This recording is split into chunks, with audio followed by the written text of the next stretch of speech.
antes de empezar esta ceremonia, y no fue cuando los llamaron, porque yo sí me di cuenta que antes de que los llamaran a la guardia ya estaban haciendo el refrescamiento. Desde que nosotros empezamos a entrar, ellos estaban refrescando, ellos estaban haciendo la armonización también con los espíritus que están aquí, con otros seres, que la pasen con los animales, con las plantas.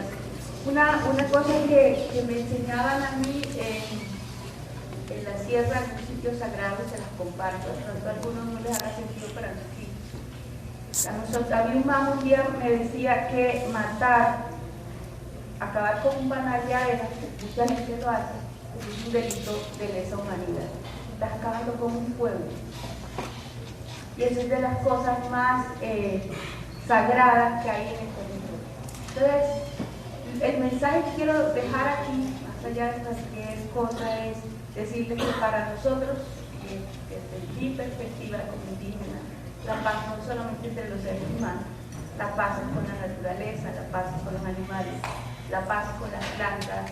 Por eso para nosotros es muy importante el territorio. La paz es con los espíritus.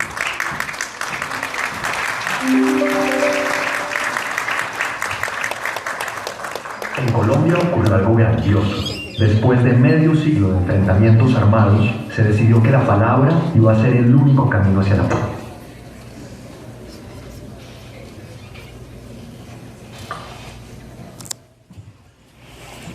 Bueno, en la línea de lo que ya señalaba Ana Manuela, quisiera un poco, digamos, complementar lo que ella ha dicho. Pues es un concepto integral, es un concepto que va más allá de ponerle fin a un conflicto, que desde luego es una condición sine qua non para poder avanzar en esa paz que tanto hablamos. Y que la paz, digamos, si bien la tenemos que construir nosotros, es una paz que tiene que ser, digamos, horizontal, que tiene que ser en el territorio. Por eso los pueblos indígenas históricamente, digamos, han emprendido luchas por la paz, no pensando solamente en el conflicto armado, sino pensando en cómo salvaguardar el territorio, la cultura, las tradiciones, en cómo se fortalece la justicia, en cómo se fortalecen sus planes de vida, que en últimas esa es la apuesta a largo aliento de la paz.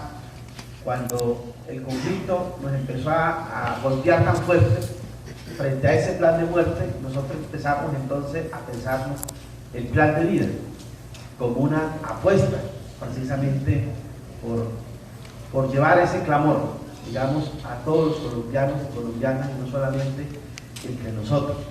Y, digamos, todas las culturas indígenas en Colombia siempre nos han enseñado, las autoridades tradicionales, que para poder, digamos, avanzar en todos estos procesos hay que armonizar con el territorio, con la naturaleza, con todos esos espíritus que están en nuestro entorno social, cultural y territorial.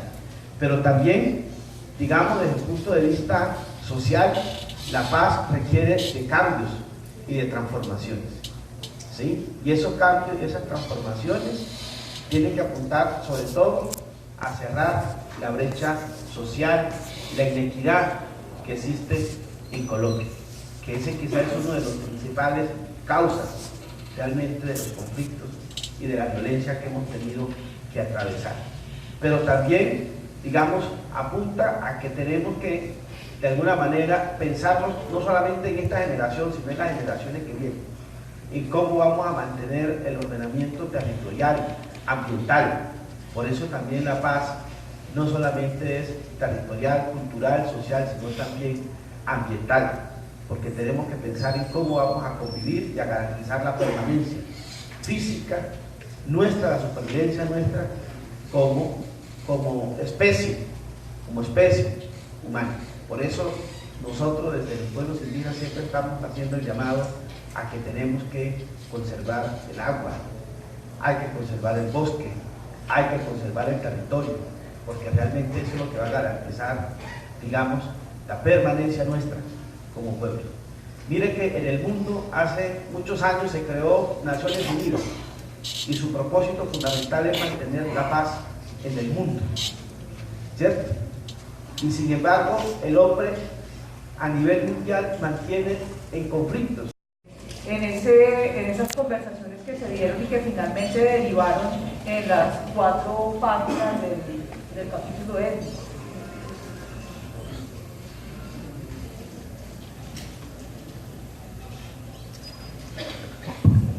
Bueno, a ver, realmente para nosotros lo más difícil fue poder llegar, más que los temas que pudimos discutir.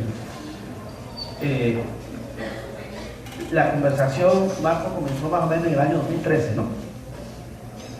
En el año 2013, sí, ustedes, la pública, sí, por allá, ¿ves? Octubre del 2012, muy bien. Nosotros, aquí creo al alcalde de Alcibiades Escuén, que nos acompaña, mayor Alcibiades, está acordando que en el 2013 tuvimos nosotros en la María la minga indígena. Y en esa minga acordamos con el gobierno, en aquella época era el ministro Aurelio Iragorri, tener un diálogo con el comisionado de paz para este tema, porque el gobierno, recuerdo que nos dijo que ese era un tema que era solamente podía definir el presidente y el alto comisionado, en esos temas de paz no podía resolver nada. Y acordamos entonces con el ministro hacer una reunión con el alto comisionado, el doctor Sergio Jaramillo, en Bogotá, que la hicimos en diciembre del año 2013, mes y medio después de la minga. Y recuerdo que en esa primera conversación que tuvimos con Sergio, la primera respuesta que nos dio el alto comisionado en aquella época es que nos dijo lo siguiente, más o menos. Nos dijo, es que La Habana no es una romería donde todo el mundo se quiere ir para allá a hablar con la mesa de La Habana. Y nosotros le contradecimos el planteamiento a Sergio. Y después que le dimos los argumentos por qué nosotros necesitamos un diálogo con la mesa, me dijo 3 palabras que nunca me han olvidado. No sé si estarán escritas ahí en la biblioteca. Si no, yo se las cuento. Nos dijo, yo encuentro conveniente, necesario y razonable que una delegación de ustedes vaya y podamos conversar de todos estos temas que ustedes me están diciendo. Diciembre del 2013.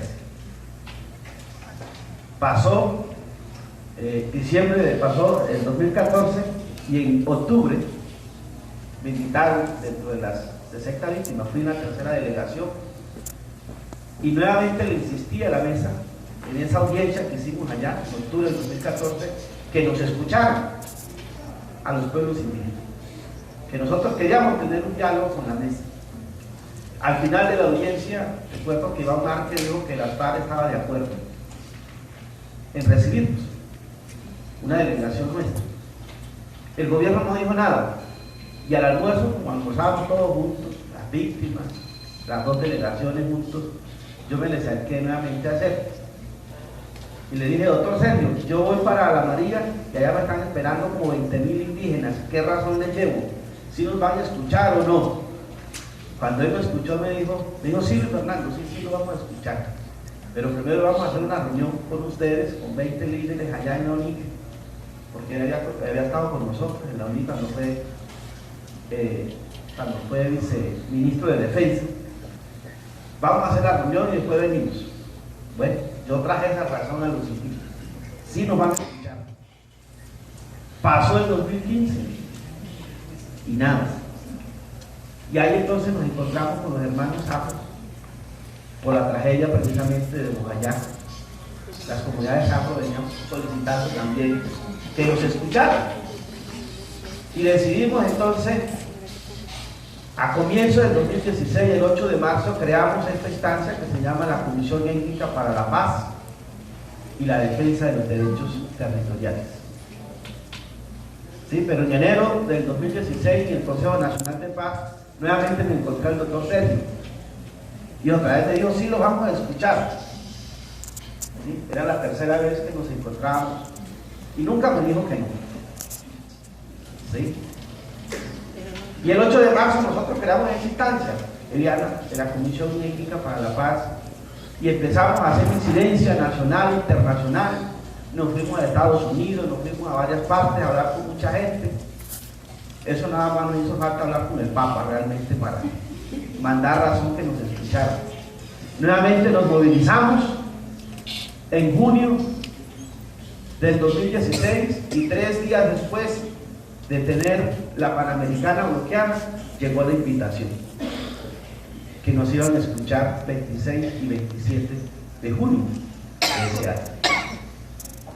Y en efecto nos escucharon 26 y 27 de junio en una audiencia formal.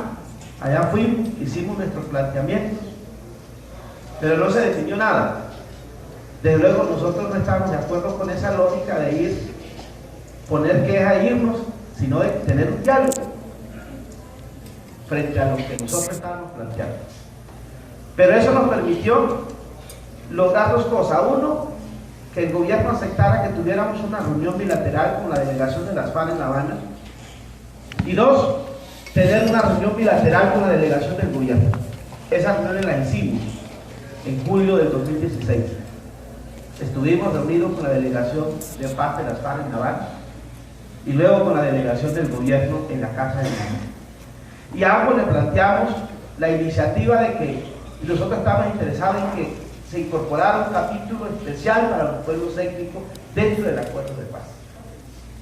Ambos nos manifestaron su voluntad de que sí. Y nosotros, para estos tiempos, para esta fecha más o menos, enviamos a La Habana un documento de 20 páginas, inicialmente de 20 páginas a la mesa, y esperando que nos llamaran para negociar ese capítulo, ese documento, ¿sí? Sin embargo, cuando vimos ya en todos los medios de comunicación de que la mesa se iba a cerrar, de repente pues apareció toda esa foto donde aparecían todos casi que despidiéndose y todavía nosotros estábamos por fuera, ¿sí? Al día siguiente nosotros viajamos a La Habana. Realmente ese capítulo étnico que quedó incluido ahí lo negociamos entre las 3:30 y las 5:30 de la tarde, porque a las 6:30 todos estábamos ya en la firma del acuerdo de paz. Por eso nosotros, los indígenas y los afros que fuimos, estuvimos en la firma del acuerdo el 23 de agosto, porque 2 horas antes apenas estaban discutiendo y negociando los temas técnicos. Y realmente el capítulo, digamos, recogió temas que son muy importantes para nosotros. Por supuesto, hubiésemos querido avanzar mucho más, pero nuestra dificultad mayor fue llegar. Y hoy y pudimos llegar, ya tenemos de dónde agarrarnos, y por eso ya tenemos de dónde apalancar también, digamos, esa apuesta en ese contexto, en ese marco. El año pasado logramos que en el plan marco de implementación se incluyeran alrededor de 86 metas e indicadores específicos, que son metas específicas trazadoras que deberán cumplirse durante la próxima década de la implementación del acuerdo de paz, para que realmente lo que está ahí consignado sea una realidad.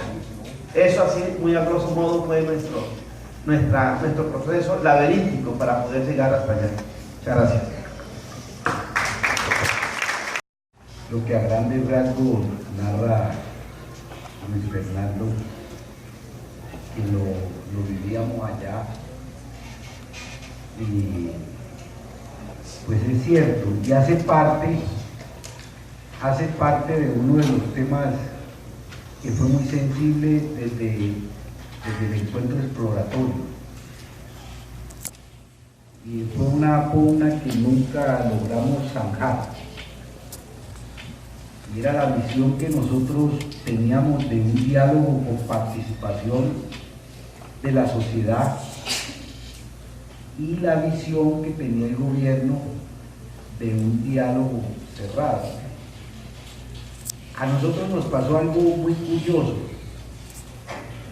En esos tiempos, pues hablábamos del enemigo, ¿no? Y entonces nos fuimos para La Habana al encuentro exploratorio y decíamos, el enemigo, el gobierno, sabe dónde estamos. nos estamos reuniendo con ellos. Los Estados Unidos saben dónde están. Nos estamos reuniendo con ellos. Pero los amigos no pueden ver. Estuvimos prácticamente 6 meses, ¿sí?, escondiéndonos de los amigos para que no se dieran cuenta de que estábamos conversando, hasta que salió público. Recuerden ustedes que se filtró y salió público antes de tiempo, bueno, pero era como ese metismo. Una de las discusiones que tuvimos fue esa. Yo recuerdo que alguien dijo, bueno, pues cuando vengan del Congreso, y un compañero de la delegación del gobierno se pegó una despelucada impresionante. Se puso colorado, argumentando que cómo así que con el Congreso, que era lo que nosotros estábamos pensando, porque no había. Y si ustedes hacen memoria, eso fue muy recortado. Solo al final, incluso el último año, hubo un comunicado que nunca nadie se pudo explicar. Yo creo que Sergio firmó el comunicado y después tampoco se podía explicar cómo amenazaba a la gente que iba a La Habana con posibles judicializaciones. Entonces era complejo porque necesitábamos que la gente participara. Se establecieron unos mecanismos, pero fueron insuficientes. Ahí está, la estación de la CIA en Panamá debe de tener el listado, porque los vuelos, la gente que iba a visitarnos pasaban ahí les pedían el pasaporte y les tomaban copia, sin nada, ¿sí? Solamente porque iban a La Habana, iban a hablar con las FARC, y eso podía, si los diálogos no fructificaban, podía ser motivo de judicialización posterior. Entonces, es como parte de esa desconfianza que nos tocó romper, porque no era que fueran las organizaciones afro, las organizaciones indígenas, las organizaciones de mujeres, las organizaciones de población LGTBI, que fueran a hablar con nosotros, no porque eran organizaciones nuestras, pero cuando iban a hablar con nosotros, entonces quedaban calificadas como las organizaciones nuestras. Todo eso marcó que necesariamente hubo falta de participación, es cierto, ¿sí?, pero que al final, ante la presión que se hacía aquí en Colombia por parte de las organizaciones, se logró romper, y entonces fueron las víctimas, fueron las mujeres, fueron las etnias, fueron jóvenes, en fin, ya fueron,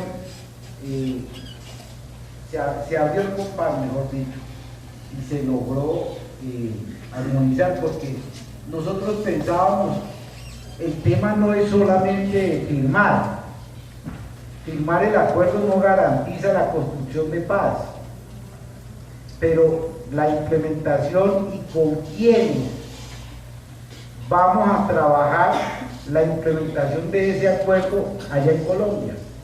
Y entonces había como un divorcio entre la teoría de la paz territorial y la práctica, porque no le dábamos entrada a los territorios ni a la gente.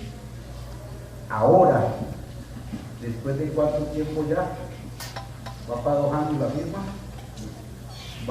la firma, todavía, fíjense, estamos necesitando, y por eso saludamos lo de la biblioteca por tanto entusiasmo, porque nos permite avanzar en el tema de pedagogía de paz, que la gente, que el Juan Pueblo, que los comunes conozcan qué es el acuerdo. Eso es lo importante.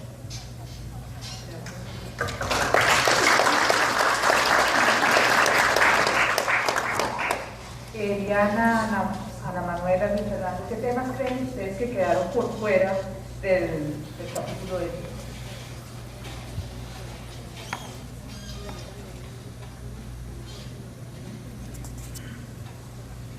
Pues si partimos de eso, serán 20 páginas que utilizaban todas las reclamaciones históricas sociales. 20 páginas que eran el resumen. Sí, así es. Sí, digamos, nosotros hemos elaborado toda una discusión, porque eso es un proceso de mucha discusión interna. Consideramos nosotros es la satisfacción de las necesidades y de los derechos de los habitantes, independientemente de su origen étnico. Por eso nosotros como FARC presentamos el acuerdo como una herramienta para la construcción de la paz, porque efectivamente el acuerdo es insuficiente.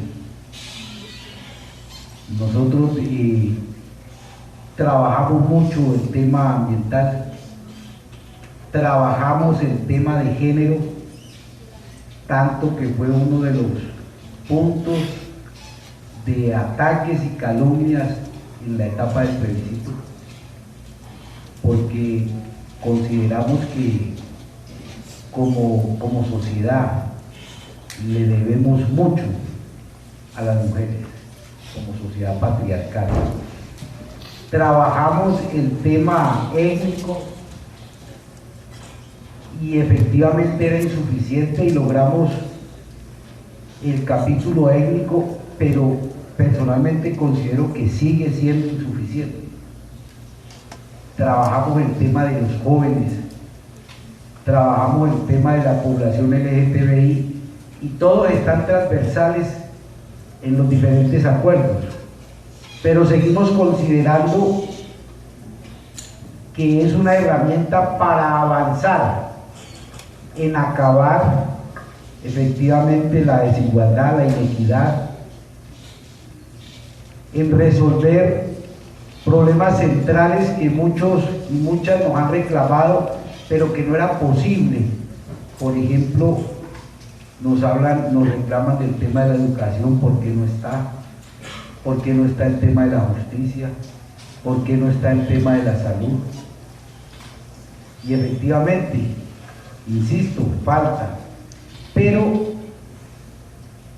silenciar los fusiles, sacar las armas de la política, es el paso inicial para esas transformaciones, unas que están plasmadas como la reforma rural integral, la ampliación de la democracia, el tema de los cultivos de uso ilícito, el tema de las víctimas, están plasmados ahí, pero que incluso logrando que se implemente correctamente queda faltando. Y queda faltando, y ese es el trabajo de todos nosotros y nosotras, es el trabajo de avanzar en esa construcción de sociedad que realmente satisfaga los intereses, los sentires y los quereres de la mayoría.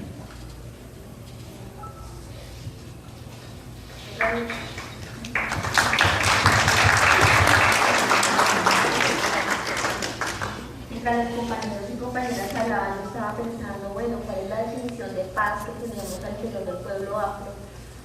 Y se me vino a la cabeza hace cerca de 7 años que estaba entrevistando a una mujer víctima de graves violaciones de derechos humanos, cuando yo le pregunté, bueno, ¿qué es ese algo que tú necesitas para sentirte reparada, para sentir que puedes seguir, para sentir que puedes volver a respirar tranquila? Ella me dijo, yo quiero poder no estar de acuerdo con otra persona y no tener miedo, poder decirle a esa otra persona por qué no estoy de acuerdo, qué no me gusta, y no tener miedo de lo que va a pasar al salir o de lo que va a pasar mañana. Yo lo que quiero es que el único hijo que me queda es una buena carrera por ayudar a su pueblo sin tener que estar esquivando balas. Si a mí ustedes me preguntan cuál es el concepto de paz, yo creo que es eso. Es poder ser diferentes, vernos diferentes, actuar diferente, sin tener miedo a lo que nos van a hacer cuando lo expresemos. Y definitivamente, otro punto de los que señalabas era cómo logramos interlocutar como con todos estos actores que participaban. Y recordé que cuando recién se estaba hablando de empezar a hablar con las FARC y demás, llegaron compañeros indígenas y afrodescendientes de Nicaragua y de Guatemala. Llegaron a las organizaciones y nos dijeron, mire, esta fue nuestra experiencia. Esto fue lo que nos sirvió en estos procesos y lo que no nos sirvió. Aprendan, porque es que la paz no nos va a afectar solamente a ustedes. No se les olvide que somos un solo pueblo, que las barreras, las fronteras son fronteras que crearon otros, pero que estamos en otros países, somos un solo pueblo, una sola sangre, una sola cultura. Y el aprender y el poder conocer las cosas que a ellos les sirvieron nos ayudaron en la formación de la Comisión Étnica. Nos ayudaron en la conformación del Consejo Nacional de Paz, donde hay muchas organizaciones afrodescendientes que no estamos de acuerdo en todo, pero que estamos ahí pensando en que el día de mañana mi hija pueda salir a decir yo no estoy de acuerdo por esto, esto y esto, y no me da miedo decir. Eso es la construcción de paz. Gracias. Efectivamente, Diana, alguien dice que la paz es ese escenario en el que la conversación es posible. Porque cuando la conversación se agota y la posibilidad de hablar se cierra, pues para algunos la salida son las armas. Y no es fácil hablar desde condiciones de desventaja culturalmente construidas, ¿sí? Como son las estructuras patriarcales y como es el racismo tradicional que existe en ese país. En ese escenario quiero plantearles las preguntas. ¿Qué fue lo más difícil? ¿Cuáles fueron los temas más difíciles? Yo les voy a contar una cosa que solo van a saber ustedes los que estén viendo esto, ¿no? Y las mujeres, a las que les pasó, me van a perdonar y bueno, después me castigarán. En esa época yo no participé en ese proceso porque ya estaba muy embarazada y no me dejaban subir a los aviones. Pero las compañeras que asistieron, había unas compañeras como de 50 años para allá, otras un poquito más jóvenes y guapas. Y como íbamos más bien poco invitados a Cuba, pues las tres llegaron, mujeres indígenas y afro, llegaron al aeropuerto en Cuba y decían, bueno, pero es que aquí está llegando como mucha mujer colombiana, bonita, que viene. Y otros los funcionarios allá decían, no, es que las mujeres están llegando aquí como que a trabajar, como usted ya sabe, insinuando que. Una de las compañeras, ya la más mayor, decía, pues yo, si a mí a esta época me van a pagar y eso, pues, un halagado, ¿no? Pero el tema es, no podían decir a qué estaban llegando a Cuba, porque es que no es que estuviéramos los más invitados. Y estaban llegando a Cuba y tocaba aguantarse lo que quisieran decir en el aeropuerto, pues justamente porque no estábamos hablando ni por nosotras solitas ni por nuestras organizaciones, sino que teníamos que garantizar que el acuerdo, que el capítulo étnico quedara en el marco del acuerdo. Entonces sí, efectivamente llegar fue uno de los temas más complejos, pero ya digamos en las 3 paginitas que quedaron en el marco del acuerdo, yo creo que los temas más complicados fue todo el tema de la protección territorial y el tema del reconocimiento de las autoridades étnicas. Particularmente, y lo hablo desde la experiencia pues afrodescendiente, el reconocimiento de la Guardia Cimarrona como autoridad del pueblo afrocolombiano. Eso quedó en esas paginitas ahí. Y eso fue una de las prácticas culturales que se perdieron y desaparecieron en el marco del conflicto en muchas zonas.